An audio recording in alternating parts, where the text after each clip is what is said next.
नमस्कार, मैं रवीश कुमार। लोकपाल भले ना आया हो, लेकिन इसके आने को लेकर जो आंदोलन हुआ उससे निकलकर कई लोग सत्ता में आ गए। 2011 से 13 के साल में ऐसा लगता था कि लोकपाल नहीं आएगा तो कयामत आ जाएगी। 2013 में कानून बन गया। 1968 में पहली बार लोकसभा में पेश हुआ था। कानून बनने में 45 साल लग गए, तो कानून बनने के बाद लोकपाल नियुक्त होने में कम से कम 10-20 साल तो लगने ही चाहिए। अभी तो लोकपाल कानून के बने हुए 4 ही साल हुए हैं। 41 साल और इंतजार कर सकते थे, मगर लोग इतनी जल्दी भूल गए कि भ्रष्टाचार अगर दूर होगा तो लोकपाल से ही दूर होगा। बल्कि लोग इतना भूल गए कि याद ही नहीं रहा कि लोकपाल आंदोलन से निकली 2-2 पार्टियों को दिल्ली नगर निगम के चुनाव में वोट भी देना है। लोकपाल गाने वाले गिटारिस्ट की बहुत याद भी आ रही है। इस वक्त उनका गाना बहुत अच्छा था। भारतीय जनता पार्टी ने 2014 की घोषणा पत्र के पेज नंबर 9 पर लिखा है कि प्रशासनिक सुधार भाजपा के लिए प्राथमिकता होंगे। उसके लिए हम उनका क्रियान्वयन प्रधानमंत्री कार्यालय के तहत एक उचित संस्था के जरिए करने का प्रस्ताव करते हैं। हम एक प्रभावी लोकपाल संस्था गठित करेंगे। हर स्तर के भ्रष्टाचार से तीव्रता और कड़ाई से निपटा जाएगा। क्या आपने इन 3 वर्षों में प्रभावी लोकपाल की संस्था गठित होते हुए देखी? बगैर लोकपाल के ही भ्रष्टाचार दूर करने का दावा किया जा रहा है। लोग भ्रष्टाचार की शिकायतों को लेकर कभी प्रधानमंत्री को लिख रहे हैं तो कभी हमें भी उसे कॉपी कर देते हैं। अगर लोकपाल होता तो भ्रष्टाचार की सारी शिकायतें वहां जाती और उन पर कार्रवाई होती।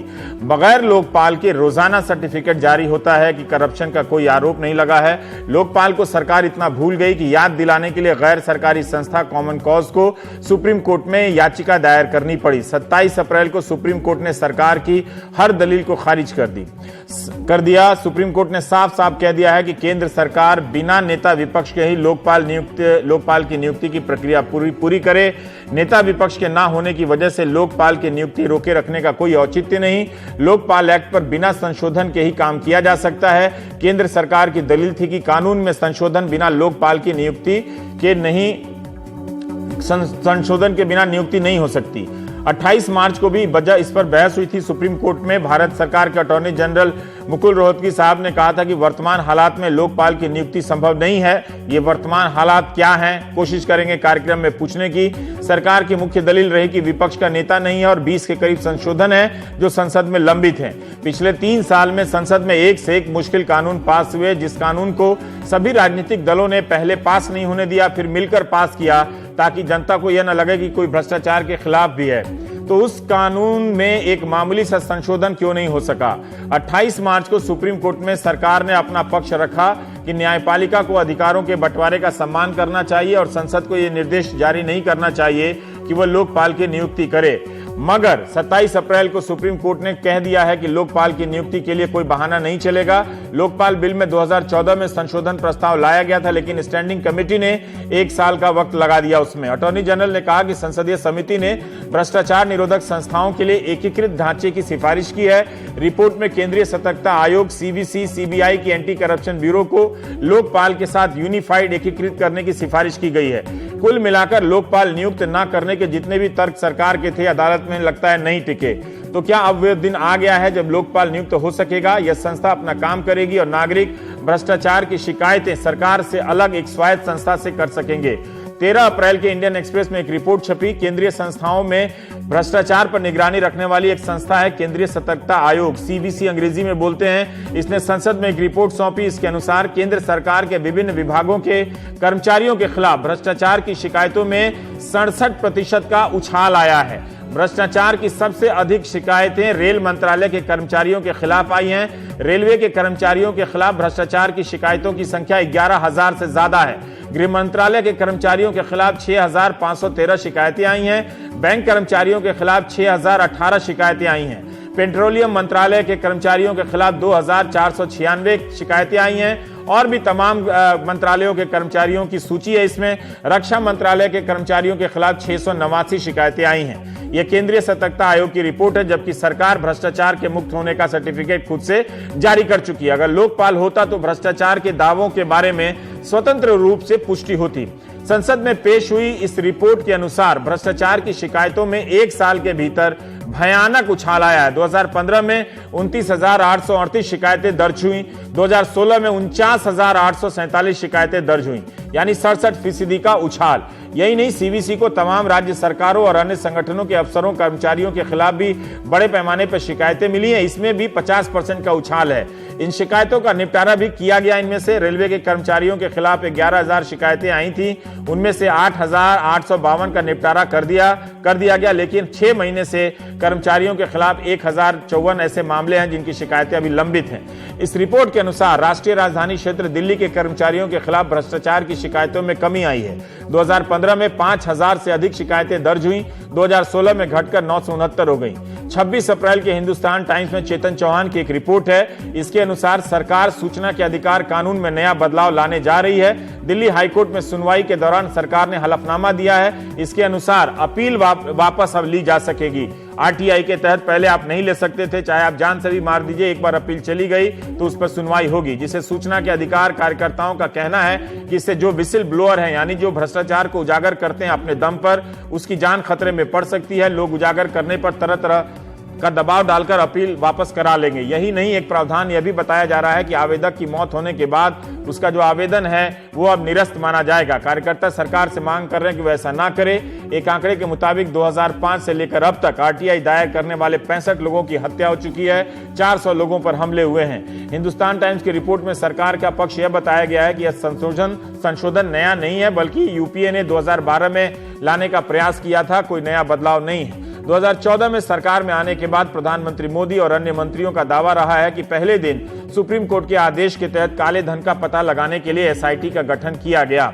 3 मार्च के हिंदू अखबार में एसआईटी के deputy chairman justice Arijit Pasayat का एक बयान छपा है कि अब तक 70,000 करोड़ के काले धन का पता चला है, जिसमें 16,000 करोड़ विदेशों में है। नोटबंदी से कितने हजार करोड़ काला धन का पता चला, इसकी औपचारिक सूचना पब्लिक में नहीं है। एसआईटी का जो पता चला वो नोटबंदी में समाप्त हो गया या नहीं, इसकी भी औपचारिक सूचना नहीं है। तब जस्टिस पसायत ने बताया कि एसआईटी ने सरकार को एक सुझाव दिया था कि 3 लाख से ज्यादा के कैश में लेन देन को अवैध घोषित कर दिया जाए, तो सरकार ने मान लिया, बल्कि सरकार ने इसे 2 लाख तक कर दिया है। कितने लोगों को पता है कि वो एसआईटी का नेक सुझाव था। बहरहाल भ्रष्टाचार दूर करने की संस्था लोकपाल ही नहीं, बाकी सब हैं, सबके अपने दावे हैं। सुप्रीम कोर्ट की नई राय के संदर्भ में हम बात करेंगे। हमारे साथ कॉमन कॉज के मशहूर वकील है प्रशांत भूषण जी और एडिशनल सॉलिसिटर जनरल हैं ऑफ इंडिया पिंकी आनंद जी। पिंकी जी, आप ही बताइए कि सुप्रीम कोर्ट तक ये इतना लड़ने के बजाय आप लोग लोकपाल ही बना देते, इसमें क्या दिक्कत था, नियुक्त कर देते? रवीश जी, आपके कहने से बहुत चीजें हो जाती तो शायद कुछ और होता, लेकिन जो कानूनी प्रस्ताव है, जो कानूनी तरीका है करने का, उस प्रकार से ही पार्लियामेंट चलती है। और जो सारा मामला है अभी पार्लियामेंट के आगे है, जिस प्रकार से वो अमेंडमेंट की रिक्वायरमेंट है, बाकी संशोधन की रिक्वायरमेंट है, उसको कंसिडर करने के बाद ही कुछ हो सकता है। और ये भी अल्टीमेटली पार्लियामेंट की विजडम है कि वो क्या करे और क्या ना करे। पर क्या सरकार ने इसको पुश किया? क्या हमने कई मुश्किल बिलों को सरकार में संसद में पास होते देखा है, बहुत सारे संशोधनों को पास होते देखा है बिना। अब जब आपके पास इतना सारा बहुमत है तो फिर उन संशोधनों को पास कराने में दिक्कत क्या है? 3 साल गुजर गए, लोकपाल की नियुक्ति नहीं हुई, जबकि आपका वादा है घोषणा पत्र में।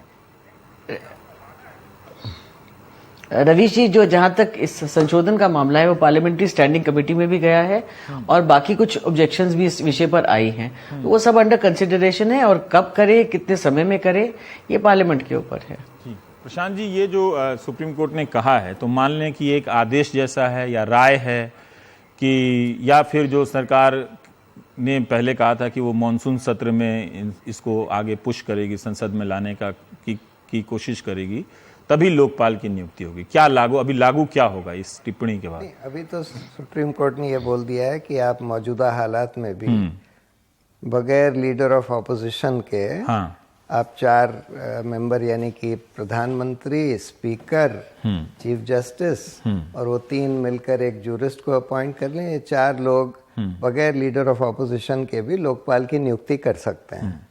सुप्रीम कोर्ट के पास आसान तरीका था कि वो कह देते कि जो लार्जेस्ट ऑपोजिशन पार्टी का लीडर है उसको लीडर ऑफ ऑपोजिशन माना जाएगा, क्योंकि कोई कानून में ये नहीं लिखा है कि लीडर ऑफ ऑपोजिशन तब तक नहीं माना जाएगा जब तक कि 10% सीट ना हो उस ऑपोजिशन पार्टी की। किसी कानून में नहीं लिखा है। ये तो पहले स्पीकर की किसी केस में कोई रूलिंग थी, बल्कि एक कानून में ये साफ साफ लिखा है कि कि लीडर ऑफ ऑपोजिशन का मतलब है कि लार्जेस्ट ऑपोजिशन पार्टी का लीडर।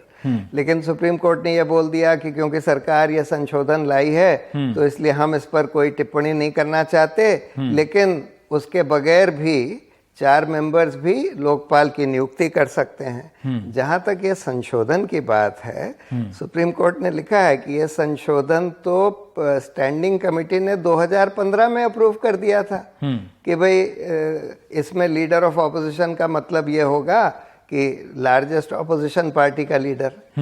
लेकिन 2 साल से स्टैंडिंग कमेटी के अप्रूव करने के बाद भी सरकार ने यह संशोधन पास नहीं किया, जिसको कोई भी नहीं अपोज कर रहा था। ये तो 1 मिनट में किसी भी सेशन में जब चाहे पास कर सकते थे। साफ साफ ये दिख रहा है कि उनकी नीयत ये नहीं थी कि कोई लोकपाल, कैसे भी लोकपाल का कोई गठन हो। वही मोदी जी ने वहां गुजरात में किया कि 12 साल जब तक वो चीफ मिनिस्टर रहे वहां पर कोई लोकायुक्त नियुक्त होने ही नहीं दिया। अभी पिंकी जी ने कहा कि एक प्रक्रिया है संसद की चल रही है, जो उन्होंने शुरू में कहा कि वो तो मेरे चाहने से नहीं होगा। वो तो हाँ, मैं तो 8 दिन तक लगा रहा मेरे चाहने से पिंकी जी की स्कूल वालों पे कुछ नियंत्रण हो जाए, लेकिन नहीं हुआ। लेकिन कोई बात नहीं। 2015 में स्टैंडिंग कमेटी ने यह संशोधन अप्रूव कर दिया था। अब 2 साल तक अगर सरकार उसको पार्लियामेंट में लाकर पास ना कराए और ये कहे कि नहीं जी हमको टाइम नहीं मिल रहा है इसको पास कराने का, ऐसा संशोधन जिसको कोई अपोज नहीं कर रहा, कोई पार्टी, एक आदमी भी अपोज नहीं कर रहा, वो संशोधन पास कराने में कितनी देर लगती थी? 1 मिनट से ज्यादा नहीं लगता। तो ऑब्वियस है कि सरकार नहीं चाहती थी और यही एक्सक्यूज, यही दलील बार बार दी जा रही थी सुप्रीम कोर्ट में। पिंकी जी आप ही बताइए कि जब 2015 में आप खुद ही कह रही हैं कि इतने सारे, हम लोग खुद देख रहे हैं कि हर सत्र में कानून पास होने वाले कानून की संख्या काफी तादाद में होती है, तो इसको आप 1 साल तक, 2-2 साल तक आप टाले रही और खुद ही सरकार के मंत्री भ्रष्टाचार मुक्त भारत का नारा दिए जा रहे हैं। कोई एक संस्था तो होनी चाहिए ना, कि जैसे हम सीवीसी को एप्लीकेशन दे रहे हैं जहां बड़े बड़े आरोपों को दिया जा सके, जो कल्पना की गई थी लोकपाल की, बगैर लोकपाल के क्या आपको लगता है कि दावा भ्रष्टाचार मुक्त करने का इतना मजबूत हो पाता? देखिए, जहां तक सवाल है भ्रष्टाचार मुक्त करने का, काफी कानून है और काफी इंस्टीट्यूशंस हैं। आपने खुद ही 2-3 का जिक्र कर दिया, इसलिए मुझे उसमें ऐड करने की जरूरत नहीं है। लेकिन जहां तक लोकपाल बिल पास करने का सवाल है, अभी आपके सामने अटॉर्नी जनरल ने स्टेटमेंट दिया था कि मॉनसून सेशन में उम्मीद है ये बिल आगे आ जाएगा। कानूनी प्रक्रिया और पार्लियामेंट की प्रक्रिया किसी एक संस्था के कहने से तो शायद नहीं हो सकती, और संशोधन सिर्फ एक नहीं थे, और भी कुछ सुझाव थे जो अंडर कंसिडरेशन थे। कानून की पास करने की प्रक्रिया अपने आप में एक अलग प्रक्रिया है, और कोर्ट का अपना ऑब्जर्वेशन है, जो प्रशांत जी ने कहा कि लीडर ऑफ ऑपोजिशन के बगैर ये प्रक्रिया हो सकती है। जब कानून में 5 लोग प्रिस्क्राइब किए गए हैं, जिसमें से एक लीडर ऑफ ऑपोजिशन है, और आज की तारीख में जो भी प्रोटोकॉल है और अंडरस्टूड प्रैक्टिस है, स्टैंडर्ड प्रैक्टिस है, उसके हिसाब से leader of opposition 10% minimum votes उसके साथ होने चाहिए। उसके बगैर लीडर ऑफ ऑपोजिशन किस कानून में है? मैंने भी इस पे काफी शो किया था, मुझे तो सचमुच किसी कानून में नहीं दिखा। ये किस कानून में है कि 10% वाला जो रूल है? कानून जहां तक जहां तक पार्लियामेंट्री प्रैक्टिस की बात है, वो काफी कुछ कन्वेंशन से बनी है, ये आप भी जानते हैं रवीश जी। कन्वेंशन और कानून में अंतर होता है, कोई भी पार्लियामेंट्री प्रिविलेज का इशू नहीं है।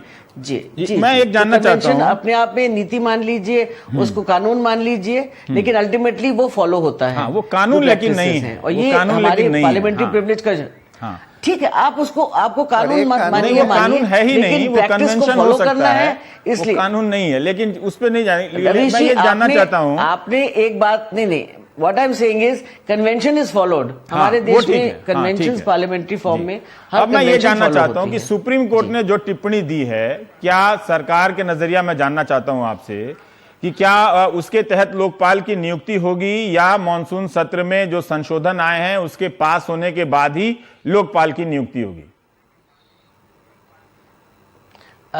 देखिए, आज की तारीख में मॉनसून सेशन में जाने की बात है बिल की, लेकिन आगे गवर्नमेंट बैठ पर इसको डिसाइड करेगी कि कैसे करना है। ठीक है, ये सरकार की बात है, लेकिन अल्टीमेटली गवर्नमेंट की ऊपर। ठीक है, लेकिन क्या आपको ये मंजूर होगा कि बिना विपक्ष के नेता के लोकपाल की नियुक्ति हो जाए?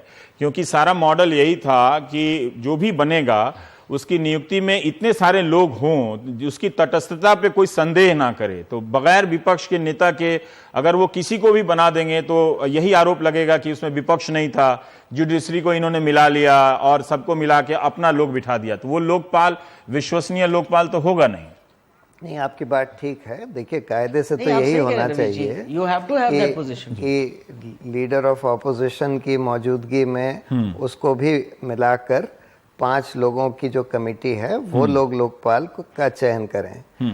लेकिन अगर यही एक्सक्यूज सालों साल चलता रहा और अगर चॉइस आपके पास ये है कि भाई या तो लोकपाल नहीं बनेगा या फिर यही 4 लोग बना लेंगे बगैर लीडर ऑफ ऑपोजिशन के, तो मैं बोलूंगा कि भाई किसी तरह का भी लोकपाल तो बने। जैसे कि ये कानून भी जो बना है वैसा नहीं है जैसा हम जन लोकपाल का हम लोगों ने बिल पेश किया था, उससे थोड़ा कमजोर है। हम लोगों ने तो बोला था कि भाई सीबीआई लोकपाल के तहत होनी चाहिए। इस कानून में तो है कि उसको यूनिफाइड करना है। नहीं, सीबीआई का नहीं है। वो तो ये कह रहे हैं कि भाई सीबीआई के ऊपर सुपरवाइजरी जुरिस्डिक्शन लोकपाल का होगा, जैसे आज सीवीसी का है सीबीआई के ऊपर। उसका कोई खास मतलब नहीं होता जब सरकार के पास postings, transfers, promotions, disciplinary control रहेगा तो सरकार का ही कंट्रोल रहता है सीबीआई के ऊपर। खैर, लेकिन आधा अधूरा लोकपाल भी बगैर कुछ होने से तो बेहतर है कि वो सिस्टम बनना शुरू हो जाएगा। एक बार लोकपाल नियुक्त होगा तो उसके नीचे के जो पूरे सिस्टम है वो बनना शुरू हो जाएगा। कम से कम एक बिल्डिंग बनेगी जिसमें उसका मुख्यालय होगा। बिल्कुल बिल्कुल। जैसे देखिए, सीएजी का भी आज अपॉइंटमेंट सरकार करती है, लेकिन सीएजी का एक ऐसा ढांचा बन गया है, एक ऐसा सिस्टम बन गया है कि सरकार अगर अपने आदमी को भी अपॉइंट कर देती है ऊपर, तो उसका सिस्टम जो है फिर भी काफी तटस्थ से काम करता है। तो अभी पिंकी जी कह रही थी कि उस ज्यादा उचित रहेगा कि नेता विपक्ष आ जाए उसमें। वो तो ठीक है, लेकिन अगर फिर से ये एक्सक्यूज दिया गया कि भाई हम मानसून सत्र में नहीं ला पाए, अगर सिर्फ मानसून सत्र की बात है तो मैं भी यही कहूंगा कि ठीक है, आप मानसून सत्र का इंतजार करना, जुलाई में आप पास कर लीजिए इसका संशोधन और फिर नियुक्ति कर दीजिए। लेकिन अगर फिर से ये एक्सक्यूज दिया गया जो पिछले 2 साल से दिया जा रहा है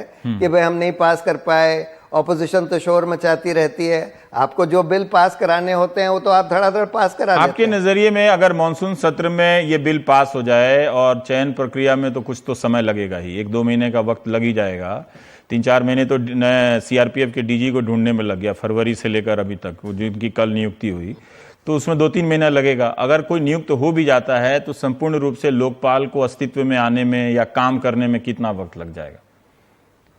नियुक्त होने के बाद तो तुरंत काम करना शुरू कर सकते हैं, क्योंकि उसमें कानून में ये लिखा है कि वो किसी भी इन्वेस्टिगेशन एजेंसी से, जितनी भी मौजूदा इन्वेस्टिगेशन एजेंसीज हैं, चाहे किसी राज्य की हो चाहे केंद्र की हो, किसी से भी इन्वेस्टिगेशन करवा सकते हैं। तो एक बार लोकपाल आ जाता है तो कंप्लेंट्स जा सकती हैं लोकपाल के पास। एक बार उनकी नियुक्ति हो जाती है तो कंप्लेंट्स तुरंत जा सकती हैं, वो देखकर किसी से भी इन्वेस्टिगेशन करा सकते हैं। देखिए, आज तो ये हो रहा है कि लोकपाल नहीं है, पिंकी कह रही हैं कि भाई बहुत सारी संस्था बनी हुई हैं, जैसे सीवीसी है, सीबीआई को कमजोर कर दिया, 2 ऐसे लोगों की नियुक्ति कर दी जिसको हम लोगों ने चैलेंज किया हुआ है सुप्रीम कोर्ट में, जिसके खिलाफ सीबीसी ने खुद ही, एक के खिलाफ तो सीबीसी ने खुद ही बहुत कड़ा रिमार्क्स पास करे थे कि भाई इसका प्रोसिक्यूशन होना चाहिए, उसी को सीबीसी नियुक्त कर दिया। दूसरे आदमी ने, जिसने बिरला सहारा के पेपर दबा लिए, उसको चीफ विजिलेंस कमिश्नर बना दिया। सीबीआई में भी आप ऐसे लोगों को अपॉइंट कर रहे हैं जो कि जिसका कोई एंटी करप्शन का लोकपाल में ये क्यों नहीं हो सकता? वही लोग लोकपाल में भी बन सकते हैं, 5 लोग मिलकर बना देंगे फिर। हाँ, नहीं हो सकता है, लेकिन इसमें थोड़े से ज्यादा सिस्टम्स हैं, क्योंकि एक सर्च कमेटी वगैरह होगी। इतना आसान नहीं होगा कि बिल्कुल फर्जी लोगों को या बिल्कुल पक्षपात लोगों को आप वहां अपॉइंट कर दें। फिर भी, पर ये मुझे एक बात बताइए, इससे पहले मैं पिंकी जी के पास जाऊं, कि आज जो सुप्रीम कोर्ट में हुआ है वो अंतिम है? आप लोगों की जो सुनवाई इतने दिनों से चली आ रही थी कि अभी और इसमें सुनवाई और राय? ये तो इन्होंने केस फाइनल कर दिया, आज फाइनल कर दिया। फाइनल कर दिया है, जब जिसमें कि ये बोल दिया है कि कोई बाधा नहीं है, आप लोकपाल अपॉइंट कर सकते हैं। लेकिन सीधा सीधा आदेश नहीं दिया है सरकार को कि भाई तुम 2 महीने के अंदर कर दो या 3 महीने के अंदर कर दो। ये ऑब्जर्वेशन है, ऑर्डर नहीं है, ये साफ है इसमें। हाँ, ऑर्डर बस ये है कि क्योंकि उसमें ये भी तो नहीं लिखा हुआ है कि आप मानसून सत्र का इंतजार कर लीजिए। नहीं, ये सब कुछ नहीं लिखा हुआ है, बस ये लिखा है कि आप मौजूदा स्थिति में भी लोकपाल की नियुक्ति कर सकते हैं। आप पहले जूरिस्ट को अपॉइंट करेंगे, उसके बाद एक सर्च कमेटी अपॉइंट करेंगे और फिर आप चयन कर सकते हैं। पर मेरी भी ये राय है कि अगर जुलाई तक लीडर ऑफ ऑपोजिशन वाला अमेंडमेंट हो जाता है तो वो करके और उसके बाद नियुक्ति करी पर आप पिंकी जी कह रहे हैं कि और भी इसमें अमेंडमेंट है। अभी जो बात हो रही थी कि सीबीआई का जो एंटी करप्शन ब्यूरो है उसको लोकपाल में ले आया जाए, सीवीसी जो है उसको लोकपाल के तहत दे दिया जाए। क्या एक बार जब बहस चली थी तब ये राय थी कि सीबीआई को अलग रखना चाहिए, उसमें लोकपाल में नहीं मिलाना चाहिए?